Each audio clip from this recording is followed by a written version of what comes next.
Ang daming salot sa lipunan, hindi ko na alam kung sino ba ang dapat na iboto. Sobrang daming ng deboto na bumoto, puro bobo. Nasusuhulan yung batas na para bang negosyo.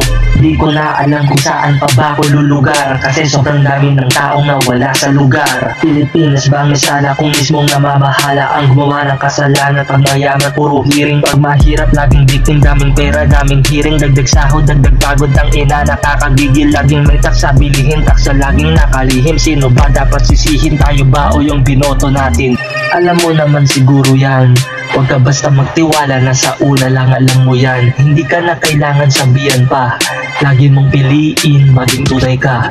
Pansamantala lang tayo dito sa mundo, kaya piliin mong maging mahusay, gawing makulay. Kunin ang tagumpay kahit na mahirap, tandaan mo walang mahirap sa may pangarap.